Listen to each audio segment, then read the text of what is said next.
Selamat siang para sahabat, berjumpa bersama kami penyuluh agama Buddha Kabupaten Pati yang selama kurang lebih 20 menit ke depan akan menemani sahabat semua dalam acara Ngobdar, Ngobrol Dharma. Perkenalkan, saya Yuliati dan kedua rekan saya Pak Taat Handoko dan Pak Lasmo. Namo Buddhaya Pak Taat dan Pak Lasmo. Namo Buddhaya. Bagaimana kabarnya hari ini? Baik ya. Semoga selalu sehat dan bahagia. Sobat Ngobdar, pada kesempatan ini kita akan ngobrol-ngobrol santai, ngobrol yang ringan-ringan saja. Tidak lupa kami ucapkan selamat tahun baru 2026. Semoga kita semua selalu dipenuhi keberkahan, kedamaian dan kesejahteraan. Pak Taat dan Pak Lasmo, jadi gini. Dalam ritual agama Buddha pasti akan ada meja altar untuk meletakkan amisa puja. Biasanya di atas meja altar itu ada rupang atau patung Buddha. Bisa juga berupa lukisan Buddha atau foto. Nah, mungkin masih ada dari para sahabat yang memandang bahwa umat Buddha itu menyembah berhala. Nah, itu karena memang faktanya ketika di wihara atau setiap wihara itu memang ada meja altar gitu ya, dan di dalamnya itu ada rupang Buddha dan juga persembahan amisa puja lainnya. Nah, apalagi kita tahu ketika umat Buddha datang ke wihara itu pasti masuk ke wihara akan bernamaskara atau bersujud sebanyak 3 kali di depan altar. Nah, mungkin Pak Taat bisa menjelaskan nih, bagaimana sih umat Buddha memaknai semua ini? Apakah memang bisa dikatakan sebagai menyembah patung atau berhala, atau mungkin karena ada hal lainnya? Terima kasih, saya coba jawab Mbak Yudi. Memang di dalam altar persembahyangan Buddha itu terdapat salah satunya yang paling menonjol adalah Buddha, patung Buddha, atau dalam bahasa kita itu disebut sebagai rupang Buddha. Rupang itu artinya menyerupai Buddha. Meskipun di setiap negara itu memiliki ciri khas yang sendiri-sendiri. Mungkin beda antara Buddha rupang di Thailand, di India, di Korea, di Jepang, dan lain sebagainya.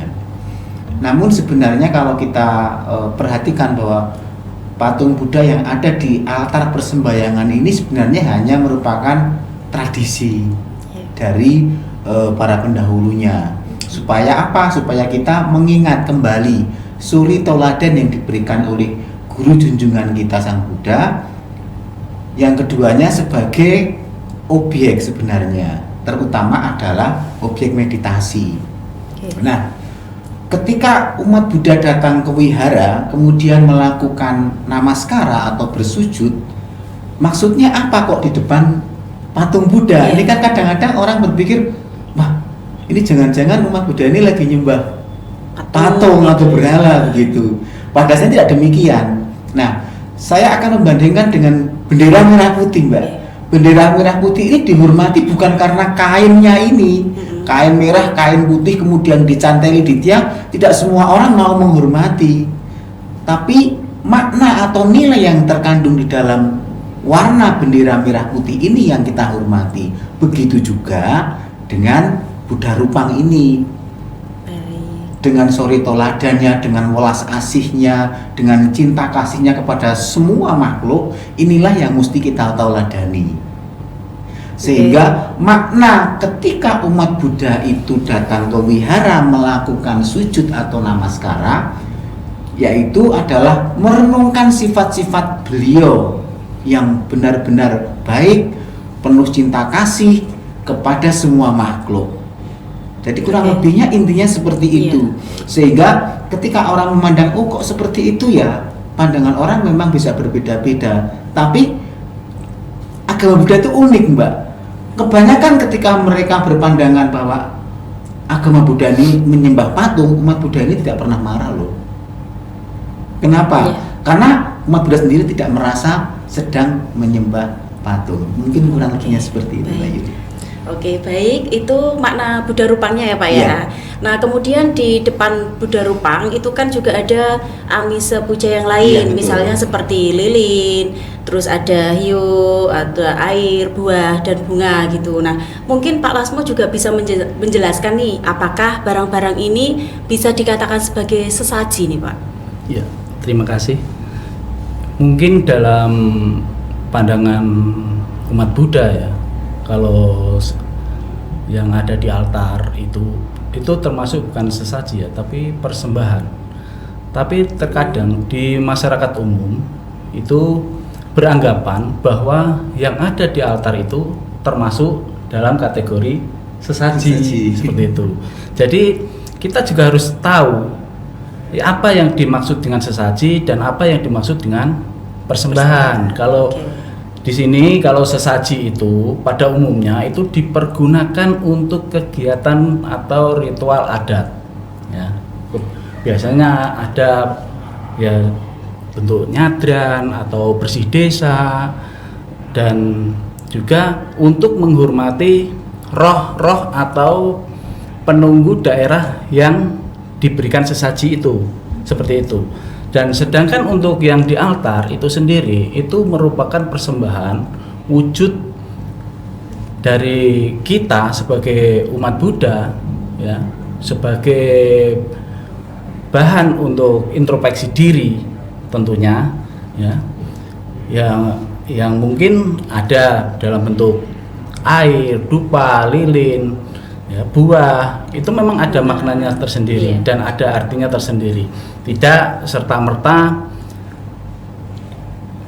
kalau umat umum itu biasanya menganggap itu seperti sesaji. Sedangkan umat Buddha sendiri mungkin banyak yang kurang paham tentang hal itu. Mungkin juga mereka beranggapan persembahan atau sesaji itu sama. Tapi sebetulnya tidak sama karena beda makna dan beda tujuannya. Seperti itu. Sedangkan untuk persembahan itu sendiri tadi seperti yang sudah saya sampaikan bahwa itu ada dalam bentuk lilin, dupa, bunga, air, dan juga buah-buahan ataupun makanan seperti itu. Ya, oke. Berarti intinya bukan sesaji ya. Bukan.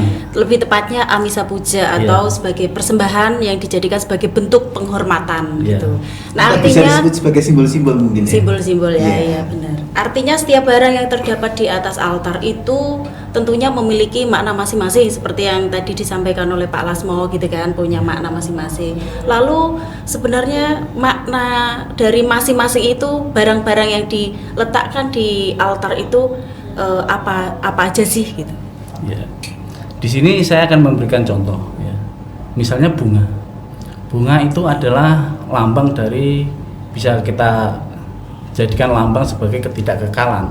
Karena bunga itu sendiri tumbuh, ya, mekar, wangi, nanti layu, dan akhirnya juga orang nggak akan melirik lagi dengan bunga itu. Itu termasuk bentuk dari ketidakkekalan ataupun anicca. Sedangkan lilin itu sendiri sebagai bentuk bahwa kita itu sebagai apa ya? Sebagai simbol bahwa kita itu bisa menerangi ya. Penerangan nah, gitu, penerangan batin kita ya, batin kita. Jadi tidak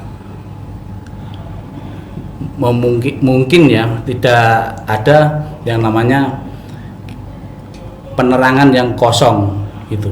Penerangan yang kosong karena lilin dengan pengorbanannya memberikan penerangan kepada kita semua, baik itu dalam kegelapan, yaitu diwujudkan dalam bentuk lilin. Sedangkan selanjutnya yaitu dupa ya, dupa atau keharuman, kebajikan ya, kebajikan itu melambangkan bahwa kita selama ini ya harus merenungkan kebajikan apa yang telah kita lakukan, sehingga orang itu, keharuman kebajikan kita itu bisa dilihat oleh orang lain, tidak hanya kejelekannya kita sendiri, seperti itu.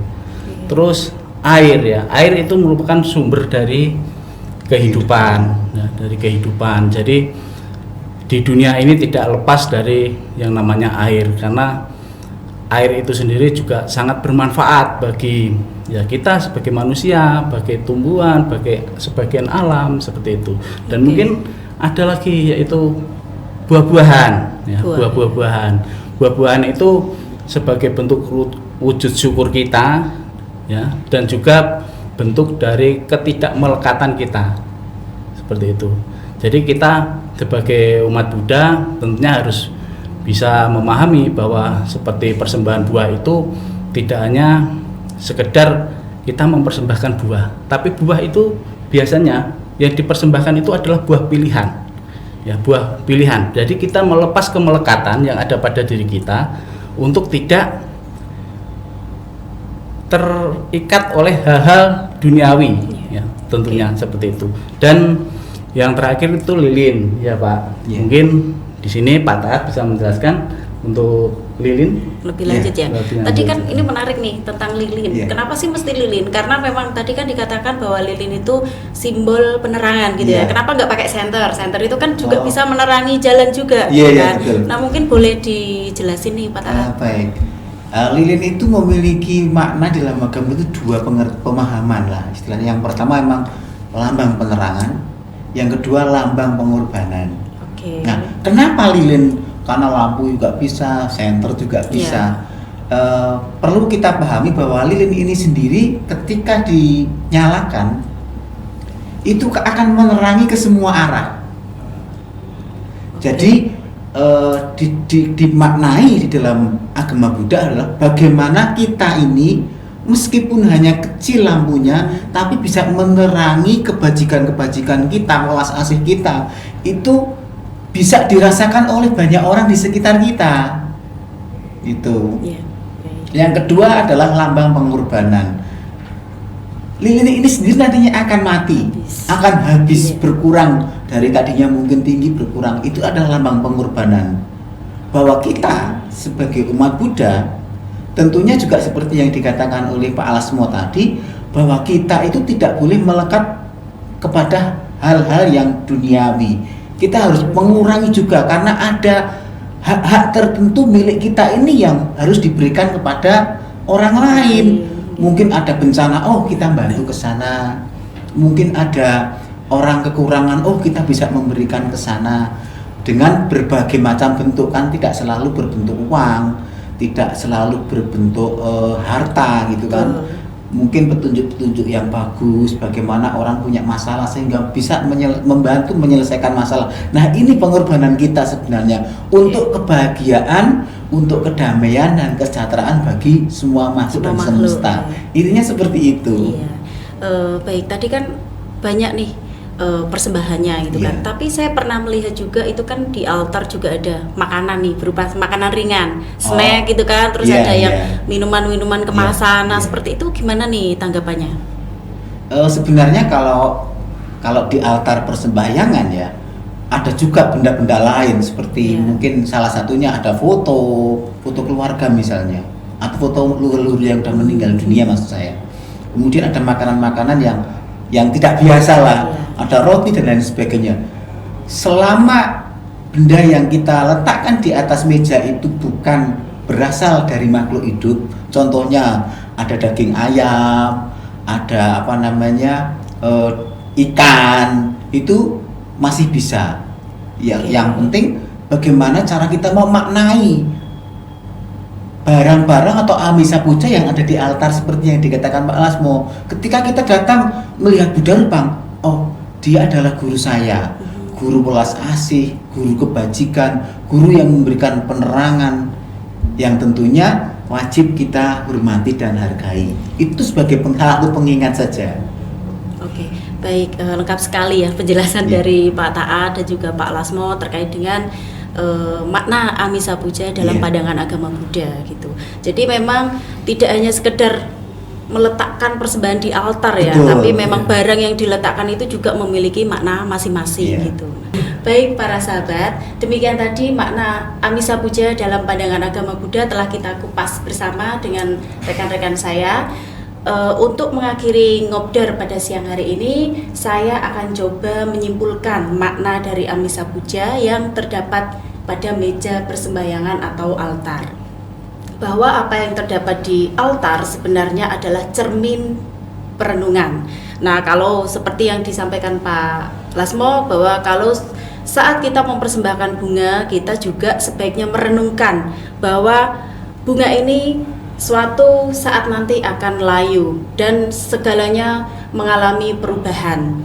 Nah, itu bunga yang cantik kan lambat laun akan layu, ya, akan jadi jelek gitu. Begitu juga dengan persembahan yang lain juga memiliki makna-makna yang berbeda-beda. Nah, seperti itu. Jadi kita mempersembahkan juga harus diimbangi dengan merenungkan gitu, ya. Nah, baik Sobat Ngobdar, kita akan sambung lagi ngobdar kita di tema-tema lainnya pada kesempatan lain, kesempatan yang berbeda.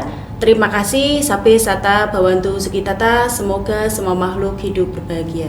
Sadu, sadu, sadu. Namo Buddhaya. Namo Buddhaya.